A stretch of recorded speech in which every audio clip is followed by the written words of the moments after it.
Bibliophiles of the internet, today I'm back to share my November wrap-up. November was certainly a month. There were highs, there were lows, but we made it through either way. I somehow read 11 books in November, so let's just talk about them and get into it. The first book I finished in November was Rani Chaudhuri Must Die by Adiba Jaigirdar, which I read as part of a book tour with Colored Pages Book Tours, and I was kindly sent a finished copy to read and review from Fayul and Friends. This just came out in November. It's a queer contemporary romance about these two Bangladeshi Irish girls, Meghna and Rani, who are ex-best friends turned academic rivals. When Meghna's father lost his job and had some financial issues, their family sort of became social outcasts, so that's what put an end to their friendship, and now they constantly find themselves competing with each other, including at scientific exhibitions. And they also, unfortunately, discover that they're somehow both dating the same guy. When they find out that they're both being two-timed, they decide to team up and work together on a new project for the European Young Scientist exhibition, where Zach will also be competing. And their plan is to develop an app that helps catch cheaters so they can publicly expose him for the jerk that he is in front of all of his peers. Content warnings for experienced colorism and sexism, as well as instances of experienced infidelity. This was such a fun book to read. As you can tell from the title, this is a John Tucker Must Die inspired story where girls join forces to get back at their serial cheating ex, but with a queer Bengali STEMinist twist. I love that these characters are using science to get back at their scummy ex-boyfriend, and I appreciate that the story really leans into their app development process,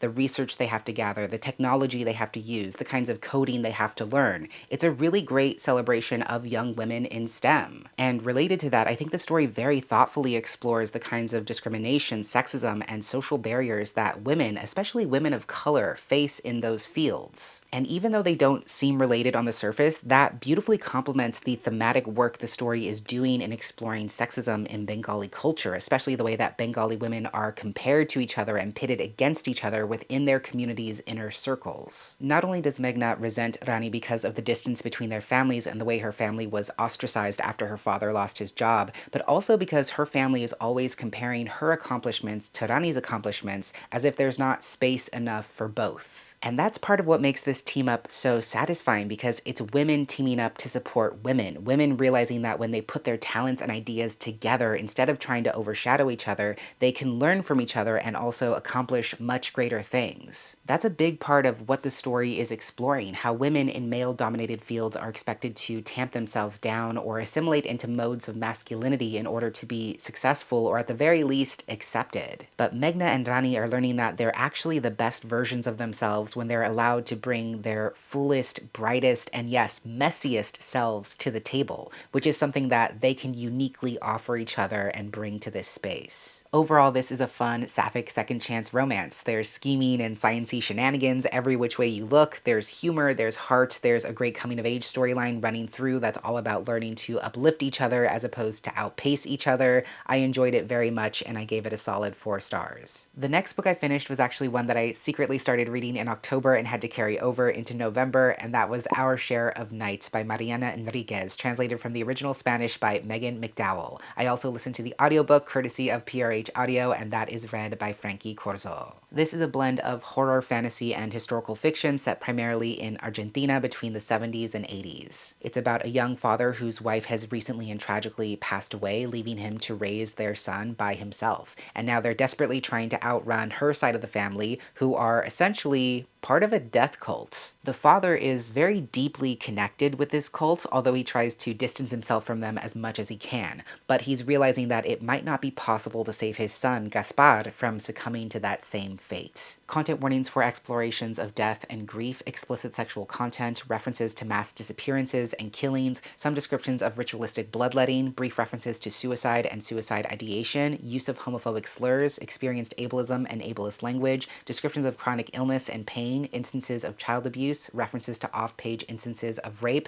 mentions of pregnancy loss, and descriptions of experienced PTSD. It's also worth noting that the father character, Juan, is actually bisexual. The whole experience of reading this book was wild, to say the very least. Definitely a memorable experience, but wild nonetheless. First things first, I'm absolutely not smart enough to explain all the incredible things this book is doing, but I was so impressed by everything it was taking on. Honestly, my brain brain is still very much processing the experience. The structure and the layout of this story is so incredibly smart and complex. It's like a puzzle box of a story that's slowly working itself out and slowly untangling itself as it progresses, and I was thoroughly engaged with each and every part. I love how the first part of the story very clearly establishes the stakes, really goes deep on this death cult, the death magic they possess, and what they're trying to accomplish, and then the following parts are jumping back and forth in time to fill in all the missing pieces. Each part of this story is almost informed by a different horror trope, like the deadly road trip, the haunted house, the home intruder, the forbidden forest.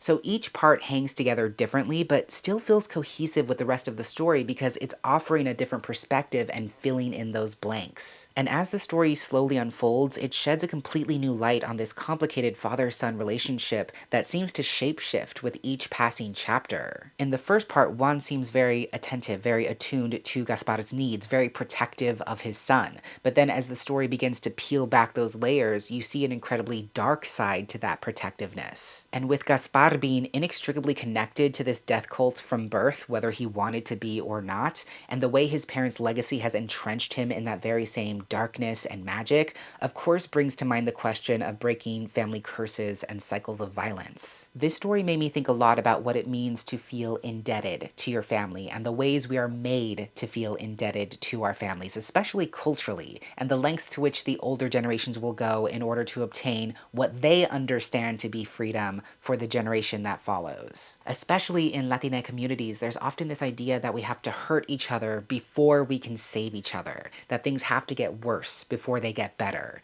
that younger generations have to learn how to endure the same kinds of pain before being given the tools to liberate themselves from that pain and that violence. And those contradictory, toxic expressions of love are definitely on full display in this book.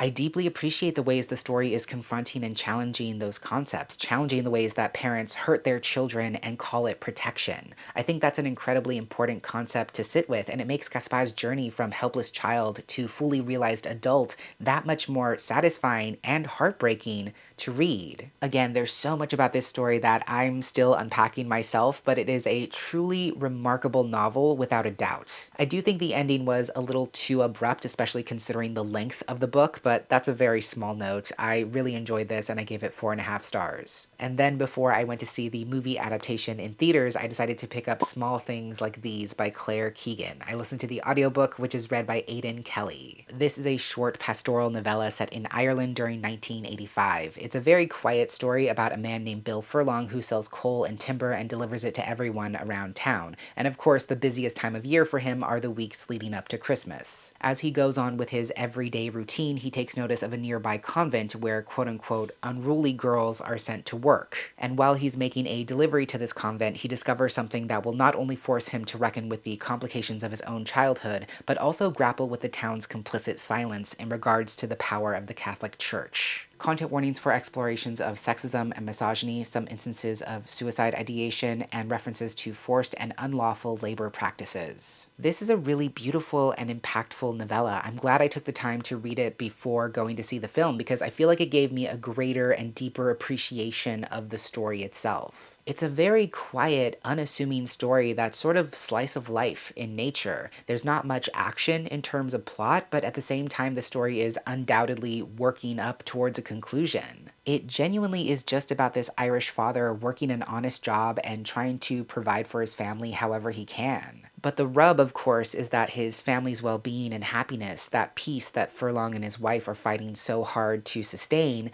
comes at the cost of other people's suffering. It requires him and his family to turn away from the church's cruelty and corruption and to justify that willful ignorance because it's quote-unquote none of their business. The story really makes you think about all the small ways we're called to do what's right, especially in the face of injustice, and all the ways we simply choose not to because putting ourselves on the line is just too inconvenient. Furlong as a character is a really fascinating entry point into the story, not only because his entire worldview is shaped by women, but because he had a very scarce and difficult childhood living with his single mother, who could have very easily ended up as one of these laundry girls, but luckily was taken in by a kind and generous family who saved her from that fate. So it's a story that's really asking what it means to define ourselves as good people. Is it more important to be unassuming and to keep the peace, or is doing the right thing worth the personal sacrifice?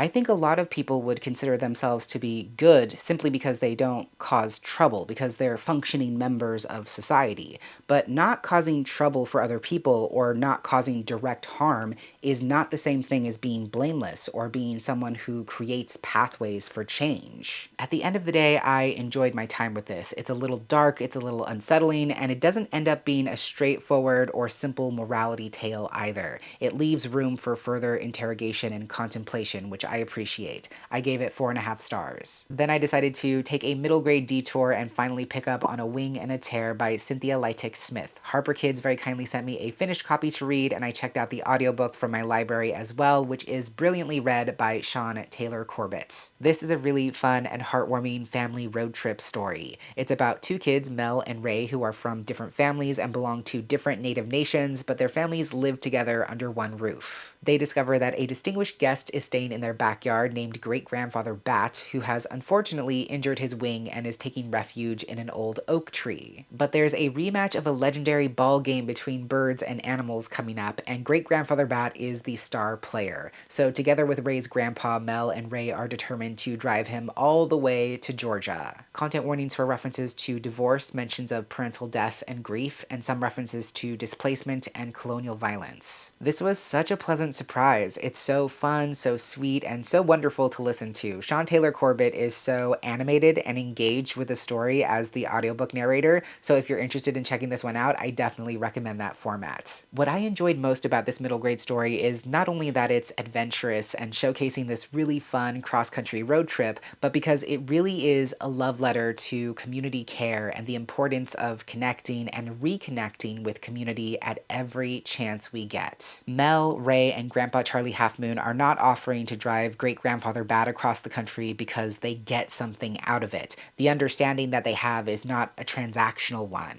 They offer to drive him because they have the capability, they have the means, and because driving would allow Bat to rest his wing rather than further injure himself. And at its core, that is what community care is all about. It's about realizing what you have to offer, what you can provide, what you can do, and taking steps to do those things and to meet the members of your community where they are in order to best address their needs. It's just so heartwarming to see the main characters taking on this trip and being very purposeful in reconnecting with friends and family along the way, not only to give themselves a safe place to land and a safe place to find some respite on the road, but because that connection energizes and heals them in ways that they might not even have known they needed to be healed in the first place. The story just presents such a beautiful tapestry of community, showing how community can exist everywhere and anywhere, even when you're far from home, even when you're disconnected from everything you know, even when you're not sure whether anyone is reaching back towards you. And I think that's a really beautiful and valuable thing to celebrate. This was just a fun, feel-good, thoughtful middle grade story that not only offers an exciting and fast-moving plot, but also shows young readers the importance of building community and carving out space to connect with the people who are connected to us. I definitely recommend it, and I gave it a very strong 4 stars. After that, I picked up some nonfiction for Nonfiction November. I wanted to read a very topical book called The Indian Card: Who Gets to Be Native in America by Carrie Lowry Shootpels. I listened to the audiobook, which is read by Amy Hall. This is a really fascinating piece of nonfiction that blends research, personal interviews, and memoir. The author is an enrolled member of the Lumbee tribe of North Carolina, and something her tribe does is to issue a literal card for enrolled members, and going through the very complicated process to obtain that card caused her to want to know more about the concept of tribal enrollment across the United States, which is very, very complex. The requirements for enrolling in a tribe or native nation are not monolithic by any means. It's different from tribe to tribe. Often people are working off of old or incomplete census records. There's also the question of blood quantum, which is a very colonial concept, and there are many other pitfalls, barriers, and contradictions restrictions that make it very difficult, if not impossible, to obtain legal Native status. So as it says in the subtitle, this book is really an exploration of that question. Who is allowed to claim Native status and enrollment? Who is left out? Why are they left out? And why is the protective nature of the enrollment system both a good thing and a bad thing in some cases? Content warnings for brief references to postpartum depression, some descriptions of experienced racism, as well as colonial violence and trauma, explorations of Native ethnic cleansing and forced removal, including the Trail of Tears, boarding schools, and the fostering or adoption of stolen Native children, some explorations of anti-Black violence and police violence, and brief references to anti-Semitism. This is a truly extraordinary piece of nonfiction. I came to it because in the past month or so, there was a debut romance author who was exposed as being a quote-unquote pretendian, and there was a lot of discourse about how this happened and the long-term implications, especially for Native writers working in the publishing industry. In those conversations, this book was recommended by Native authors and writers many times over as a resource for non-Native folks to begin understanding the complexity of the tribal enrollment system here in the States. To be very clear, I am not couching my review in respect to that specific author. It is not my place to speak about that author and the identity they claimed and the implications of that claim. That's just context for how I found my way to this book, and I'm very grateful that I did. I love the way this book blends together statistics, research, personal testimony, and memoir. It does such a great job of exploring the enrollment system from as many perspectives and angles as possible, and giving the reader space to deconstruct the stereotypes and preconceived notions that they might have about what it means to be an enrolled Native person in the United States. What we have to understand is that there are so many legal barriers in place that make it impossible for 100% of Native people to legally claim their Native status. Whether that's blood quantum laws, the Dawes rolls, outdated and deeply imperfect census records, the list goes on. And the book makes you confront how these same systems that validate Native people are also deeply colonial, not only in their nature, but in their origin and in their conceit. A great example is census records, which are not only complicated because they rely on accurate self-reporting, but also because they don't allow for nuance. And one of the reasons why the government began counting Native people in the census was to get accurate population numbers in anticipation of their forced displacement. The government wanted to round up all of the indigenous people and remove them from their lands, and that's when a lot of these official records came about to begin surveilling and monitoring the population. Census records also don't take Black natives into account. There were some Native nations that held Black slaves themselves, and there were slaves born in Native nations and raised entirely in Native nations who don't get to claim their heritage because their ancestors did not count as human in the census. And we also have to remember that the government, historically and presently, has always had the incentive and motivation to not acknowledge Native communities, which is also a big part of why there's so much gatekeeping and inconsistency when it comes to the enrollment process. But at the same time, there's also obviously a reason why Native nations and tribes are very protective about who gets to claim Native status,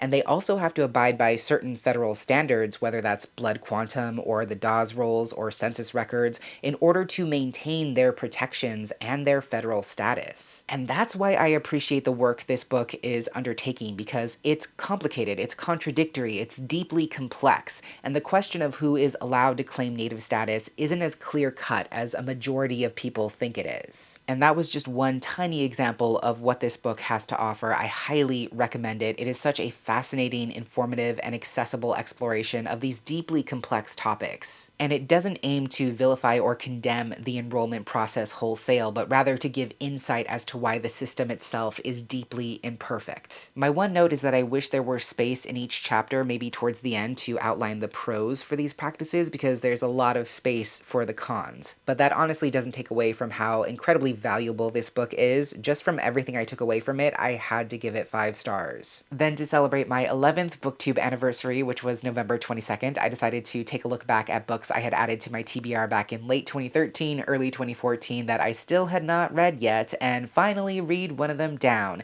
So the book I chose for that project was The Goblin Emperor by Katherine Addison. I made an entire dedicated reading vlog for that book to celebrate my BookTube anniversary, so if you want to hear all of my thoughts from start to finish, I will have that link down below and up above, and you can give it a watch. Then my Patreon pick for November was Green Fuse Burning by Tiffany Morris. This is a queer indigenous horror novella about a Mi'kmaq visual artist named Rita, whose father recently passed away, and while she's still processing her grief, her girlfriend secretly submits her application application for a paid artist residency, which she actually gets accepted for. So now Rita is going off to spend some time painting in this idyllic, isolated cabin in the woods. Once she gets there, she realizes that the residency is located on the same land where her father grew up. And while she's doing more painting than she's ever done before, she also is quickly realizing that strange things are happening in this cabin and that a mysterious entity is calling to her from the nearby lake. Content warnings for explorations of parental death and experiences of grief, instances of blood and injury, some body horror, some explorations of suicidal thoughts, and brief scenes containing explicit sexual content. I wasn't sure what to expect going into this. I know a lot of Indigenous reviewers who I know and trust very much enjoyed this one, and I was pleasantly surprised to see how the story blends together surrealism, weird fiction, and even cosmic horror in some ways. Another piece of this that I didn't expect but ended up loving was the underlying eco-horror of the story. It's very much tackling the realities of climate change and shows how climate change and the erosion of the planet are types of body horror when you really think about it. But more importantly, the story is focused on the question of what it means to be a stranger to yourself.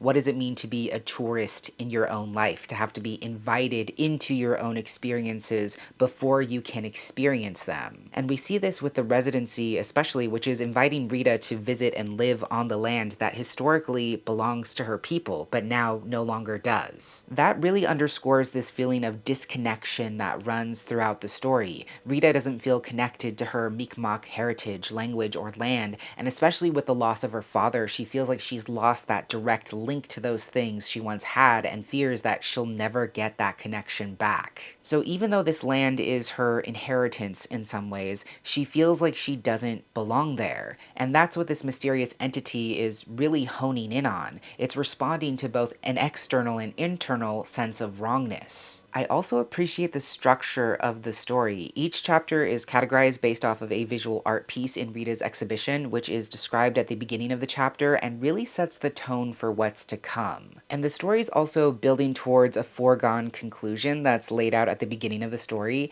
and yet even though you know what's to come, there's still room for unexpected twists and surprises. I thought this was a really refreshing horror novella. It's definitely creepy and unsettling, which is what I went into it for, but it also has a lot to say about reclaiming yourself and reclaiming the truth, even when it is horrific and painful to do so. I gave this 4.5 stars. After finishing that, I wanted to read even more Indigenous horror, so I finally listened to Bad Cree by Jessica Johns. A friend very kindly sent me a copy for my birthday, so thank you, friend, you know who you are, and I also listened to the audiobook courtesy of PRH Audio, which is read by Tanis Peranto. Like I said, this is a horror novel that blends together aspects of fantasy and cultural magic. It's about a young Cree woman named Mackenzie who is realizing that she has the ability to dream walk, and not only can she consciously traverse the landscape of her dreams, but she can also bring things back from the dream world to the waking world. She knows this because after one of her reoccurring nightmares, she brings back a crow's head and is thoroughly freaked out. Not only that, but flocks of crows are beginning to follow her everywhere she goes, and the dreams she keeps returning to all seem to be long repressed memories of the days leading up to her younger sister's untimely death. Content warnings for animal death, explorations of sibling death and grief, instances of PTSD, descriptions of blood and injury, some references to boarding schools and related trauma, instances of body horror, and brief references to past alcohol abuse. This one has been on my TBR for about 2 years at this point, and I'm so glad that I finally got to it. It was awesome. I thought it was a really cool blend of horror and family saga in a way that I haven't really seen before. Even though it definitely has creepy and unsettling elements of horror, it's also kind of a love letter to community in a lot of ways, and I think it's able to walk this very fine line where it shows how Mackenzie feels isolated and hunted by this horrific force stalking her dreams, but at the same time she's also incredibly supported by family and friends. Isolation is a key component in a lot of horror stories. It's where that feeling of fear often stems from, when you have no one to turn to, no one to believe in you, no one who can relate to you or who knows what you're up against. That's where you get that feeling of dread and helplessness. So there's a really interesting balance between isolation and community in this story. There are times when Mackenzie is alone and facing down this horrific force by herself in her dreams. There are times where she alone is hunted by this horror and this trauma, but surprisingly, she also reaches out to her people. She goes back home, and she's not afraid to share her experiences. And it's that reconnection with her family that gives her strength and gives her purpose. I deeply appreciate that about this story, that when Mackenzie lays out what she's been going through, through, she's not met with guilt or shame for not having told her family about this sooner, but rather a curiosity from her family about what else they might have missed. That's a strong through line I really enjoyed in the story, how these dream memories are forcing Mackenzie to confront important details that she buried away with her trauma and never bothered to give a second glance. The story very much explores how the closer we are to other people, the easier it is to miss the things that really matter or to see what it is they're truly grappling with and going through themselves. And with Mackenzie's family working collectively to figure this out, they're also realizing that they've kept essential parts of themselves hidden away, and how much easier their lives could have been if they didn't deny those true parts of themselves from the only people who could ever truly understand. It's that collective bonding and that collective power that I really appreciate about this story. I like that Mackenzie has to deepen and heal the connection with her family in order to confront her traumatic past and really heal her relationship with herself. It's something that we just don't often see, especially in horror books, and I think that's what makes this story stand out so much. So overall, I really enjoyed this. There were some elements of environmentalism and corporate greed introduced later in the story that I think could have been pushed even further, but this was still amazing, and I gave it 4.5 stars. Then I finally got a chance to finish off a series. I was able to listen to Mirrored Heavens by Rebecca Roanhorse. Saga Press very kindly gifted me a finished copy, and I listened to the audiobook as well, which is read by Christian Barillas, Daryl Dennis, Kara G, Shyla Lefner, Nicole Lewis, Karen Potts, and Sean Taylor Corbett. This is the epic trilogy closer to the Between Earth and Sky series. I can't really say much about the plot of this third and final book, but generally speaking, the series is set in an alternate fantasy world, a world that is basically the pre-Columbian version of the Americas. And the first book takes place in the run up to the winter solstice, which will happen to coincide with a solar eclipse. This rare celestial event is both fortuitous and dangerous because it predicts the unbalancing of the world.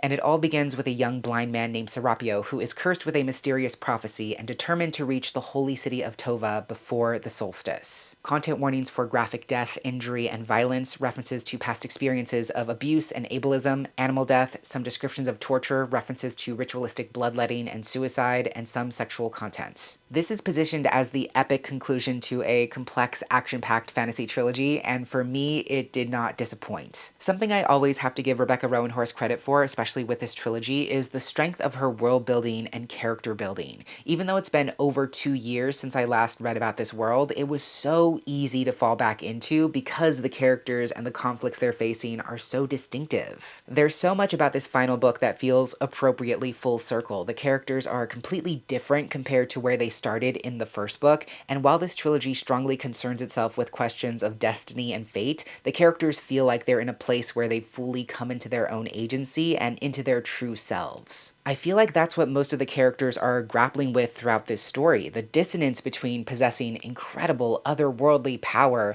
and trying to use that power to then resolve their worldly issues. The types of power they can access aren't always proportional to how they're trying to use it. Like I said, a big source of tension throughout the trilogy is the push and pull between divine destiny and free will, and I feel like this installment especially has the characters grappling against the inexorable pull of fate, and also finds the characters asking themselves where they draw the line, and when is fate or destiny demanding too much of us. If the paths we find ourselves on require us to give up everything, to hurt other people, to hurt ourselves, which of those sacrifices are indeed necessary or tenable for the greater good, and which ones are not? And again, I appreciate how this story shows not only what it means to obtain power or possess power, but the more important question of what do we do with power once we have it. I don't want to say too much more because again, this is the third and final installment in a series, but I will say that I felt some of the POVs in this final book were overshadowed by others, and I found the ending to be a little bit too neat for my liking. But overall, I still enjoyed this and would absolutely recommend the trilogy as a whole.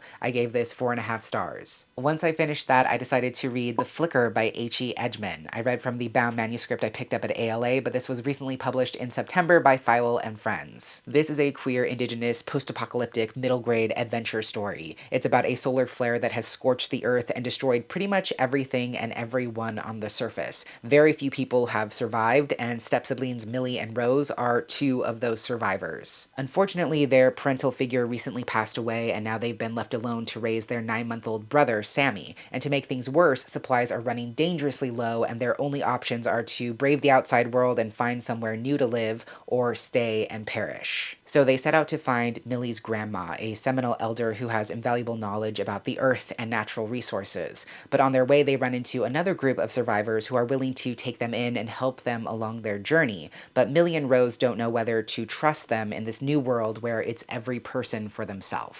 Content warnings for explorations of parental death and grief, references to experienced child abandonment, brief instances of animal death, and some instances of injury and violence. H.E. Edgman writing in the middle grade space is such a gift that I didn't even know we needed. The YA stories they've written so far are gritty, intense, pull no punches type stories, so I wasn't sure how that style would translate for younger audiences, but surprisingly it does. I feel like H.E. Edgman is able to maintain their brand, their style, their edge, while still making a story that's accessible for young readers. I appreciate that this story doesn't shy away from the hard stuff just because it's for kids, especially because it's set in this ravaged post-apocalyptic world. The realities of that world are still very much center stage. The characters definitely are confronted by their own mortality. They talk about death and grief. They talk about the hard realities of survival. The story doesn't flinch away from any of that or sanitize any of those things while still making it age appropriate, which I think is a really tough line to walk.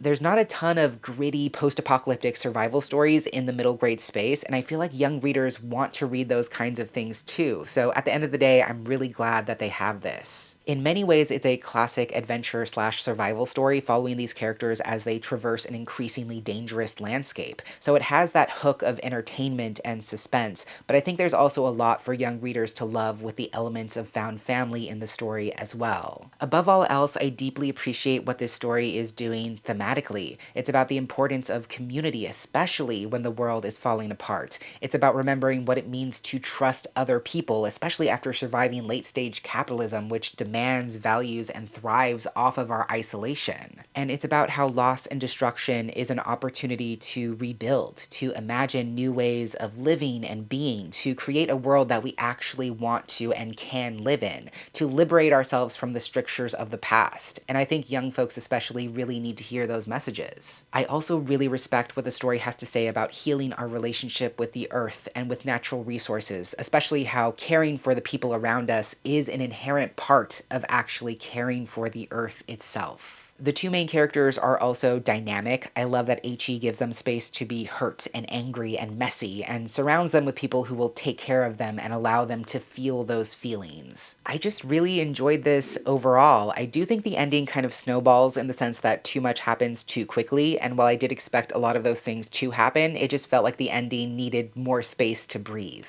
But this was still great. I would absolutely recommend it, and I gave it a strong 4 stars. The last book I'm going to talk about is one that I will very comfortably finish before the end of the month, but I still haven't finished it yet as of filming this video, so there won't be a star rating or a final verdict I can give, but that's okay. That book is A Study in Drowning by Ava Reid. I checked out the audiobook from my library, which is read by Saskia Marleveld. This is a fantastical, fairy tale-esque story about Effie, who has long been enamored with stories about the Fairy King, especially those written by her favorite author, Emrys Mirrodin. She also studies architecture, and that's how she hears about Mirrodin's family holding a contest to search for someone to redesign the late author's estate. Obviously, she jumps at the chance to apply, but when she's invited to the estate to learn more about it and talk through her ideas, she realizes that redesigning the manor is a far more impossible task than she ever thought. There's also a stodgy young literature scholar named Preston who is determined to destroy Mirrodin's legacy and expose him as a fraud, so he and Effie quickly become rivals of a sort, and as they look more into this author's legacy and past, they realize there are dark forces, both mortal and magical, conspiring against them both. The content warnings I've noted so far are for experienced sexism, some descriptions of sexual harassment and assault, more specifically from a faculty member, as well as some experienced ableism and ableist language. I've been wanting to read this one for quite some time. A lot of folks who have read it say that it's incredibly mysterious and magical, and on paper, with this strange, dilapidated seaside manor, fairy tale stories, and academic rivals to lover storyline, there's a lot that I should enjoy about it. I honestly don't really know how I feel about it so far. I do like it. I think it's incredibly atmospheric, and there are these little inklings of magic and fairies at the periphery of the story that have me very intrigued. I just feel like there's a lot building up, and I'm still waiting for that bubble to finally burst. And I do appreciate how this story is tackling what it means to de-romanticize the stories that we identify with, the stories that we come to define ourselves by and make into core components of our identity. What does it mean to have a deep foundational relationship with art, only to find out later that its creator or its influences are not what you once thought? That is very much the journey Effie is going on in this story, and I also appreciate how the story is interrogating not only who gets to tell stories, but whose stories get to be believed in the first place. There's a really great parallel between Effie's childhood and more recent trauma that she's still contending with. She believes herself to have a connection with the Fairy King from Mirrodin's stories, and she's also had a horrible experience with her academic advisor that she's still reeling from, and no one so far has believed her when she shared either of those experiences. It's almost as if the world is reinforcing that it's not enough simply to have a story to tell, even if that story is true. If you don't have the power, the privilege, the influence, the opportunity, it's as if that story doesn't matter or even exists. And as Effie finds herself more and more tangled up in the dark truth of this author's past, that's what she really finds herself up against. So I'm seeing those thematic threads being woven throughout the story. I think it's a very slow boil leading up to whatever this hidden truth might be, and I am enjoying the ride so far. This is my first Ava read, but I think I can confidently say at this point that it will not be my last. But with all of that said, I am looking forward to actually finishing this. Those are all the books I read in November. At least reading-wise, I think it was another pretty strong month. I would love to hear what you read in November, or if you've read any of these books yourself and have thoughts about them, feel free to stop by the comments and share with the class. Thank you so much for watching, and until next time, educate yourself, be kind to yourself, take care of yourself and others, and I will catch you on the flip side of the page.